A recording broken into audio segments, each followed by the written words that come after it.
Yeah, me too. How are you doing? Use your glass, thank you. Did you? I did. Isn't it so cutesy? It's good glass. Good glass. I was a little worried. I'm like, I forget how tall you are or not. And I was like, what if he's like, Do one I need a hand is giant? just a whole. Yeah, do I need a I don't giant know, glass? What but do I you know, need? like I'm a delicate flower, so Glass I for could. giants? No, but you know, like you guys have. I was like, is this too dainty? It can't be dainty because No, it's it's a fucking golf proper size clubs. for a lowball glass is I don't know. I don't drink scotch. What's that? What do I look like? Scotch drinker? No, Whiskey drinker? it's too hard for me. Tequila? Tequila. I like tequila. I like vodka. I do gin these days. A lot of gin Gin. martinis. You get that red nose thing going. Gin. Not Some me. old Irish grandpa, red nose. Not Some me. veins popping out. Good morning. Good morning. Good morning. The New York City Council hearing for the Committee on Land Use. At this time, we ask you silence all electronic devices, and at no time is anyone to approach the dais. If you'd like to sign up for in person for testimony or have any questions during the hearing, please see the Sergeant at Arms. Chair, we're ready to begin. Skip a parry. All right, good morning and welcome to the Committee on Land Use. I'm Councilmember Rafael Salamanca, chair of this committee. I would like to welcome my esteemed colleagues who have joined us today. We've been joined by Councilmember Moya, Rivera, Chair Riley, Majority Whip Brooke Powers, Abreu, Majority Leader Farias, Hudson, Sanchez, and Borelli. Today we are voting on a number of items recommended to us by our two subcommittees, and I would like to thank Chair Riley and Chair Hanks for your work. Today we will vote to approve the modifications LUs 149 through 152 related to the West 135th Street rezoning proposal in Councilmember Abreu's district in Manhattan.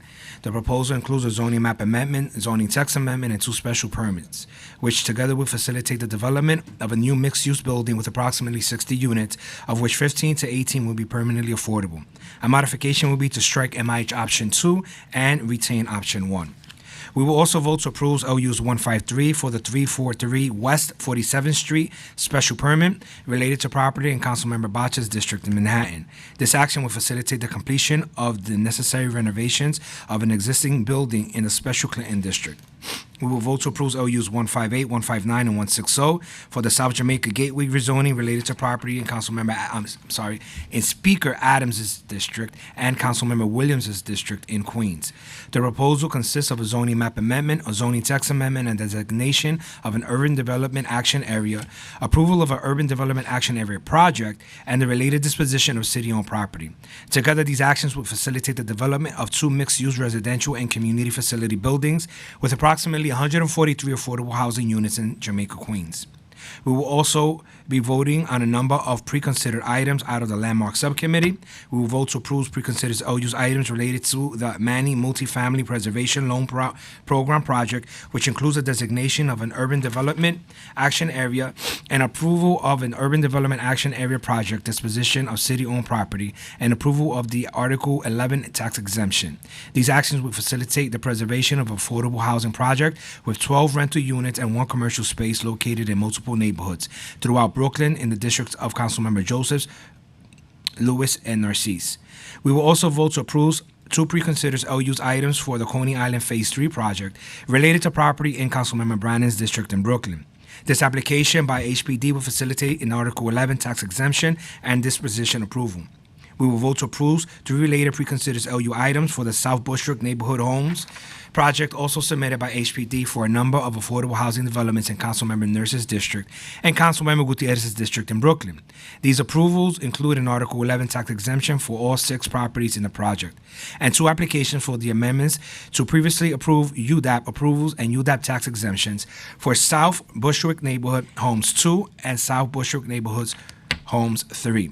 And finally, today we will be voting to approve two LPC designations: LU 130, the landmark designation of the Brooklyn Edison Building in Councilmember Restless District in Brooklyn, and LUs 148, the designation of One Wall Street Banking Room Interior in Councilmember Marte's District in Manhattan.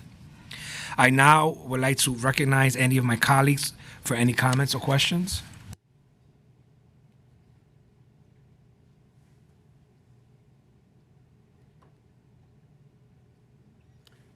Secrets are no fun.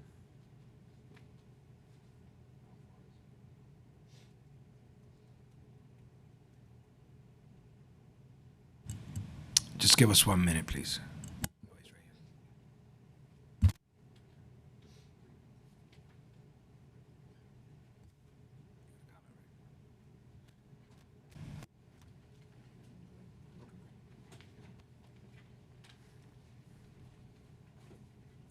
We've been joined by Councilmember Lincoln Ressler, and we're going to allow Councilmember Ressler to speak on his project. Thanks so much, Chair Salamanca. It is good to be with you all today. I'm proud that we are landmarking 345 Adams Street, the Edison Building in the heart of downtown Brooklyn, at a time when downtown Brooklyn was a very different place 20-odd years ago. The renovation of this building, activation of storefronts made a critical difference in revitalizing the kind of heart of downtown Brooklyn. This is a building that my Brooklyn colleagues know well because the BOE is in there. This is a building that has an unusual ownership structure where it's partially owned by the city and DCAS, and the ground 2 floors are owned by a private developer that have activated the space for economic development purposes. While I think this building is absolutely meritorious of landmark designation and I support the effort, I do want to underscore on the record our expectation that landmarks, that LPC works closely with MUS, the developer who owns the retail spaces, to develop a master storefront plan that allows for ongoing utilization of the space, and where we're not overly kind of hamstrung by landmarks that will prevent or prohibit dynamic businesses from occupying these retail spaces. They are really important for the dynamism and economic vitality of downtown Brooklyn, and we want to make sure that LPC is flexible and thoughtful in creating a master storefront plan that meets the needs of existing and future small businesses in these retail spaces. So I really appreciate the opportunity to comment briefly on this and state clearly on the record that we want LPC to work flexibly with our community. I prefer to have that master storefront plan resolved before I'm voting, but we are where we are, and sometimes we don't control everything. So we are taking a leap of faith. The LPC is going to be a good actor and a good partner to our community, and I really do hope that they follow through. So thank you very much. Thank you, Councilmember. Are there any other members who wish to speak or make any comments? No. All right, seeing none, I now call for a vote with the support of the local members to approve LUs 130, 148, 153, 158, 159, and 160, and the preconsidered LUs items on today's agenda related to Coney Island Phase 3, Manny, MPLP, and South Bushwick Neighborhood Homes, and to approve with modifications LUs 149, 150, 151, and 152. Will the clerk please call the roll? Good morning, William Martin, Committee Clerk. Roll call vote, Committee on Land Use. All items are coupled. Chair Salamanca. Aye and no. Moya. I vote aye. Thank you. Rivera. I vote aye. Thank you. Riley. Brooks Powers. Aye. Abreu. Aye. Farias. I vote aye. Hanks. Hudson. Aye. Sanchez. Aye. Thank you. Borelli. Aye. With a vote of 10 in the affirmative, 0 in the negative, and no abstentions, all items have been adopted as described by the chair. Thank you. That concludes today's business. I would like to thank the members of the public, my colleagues, land use staff, and council staff, and the Sergeant at Arms for attending today's hearing. This meeting is hereby adjourned.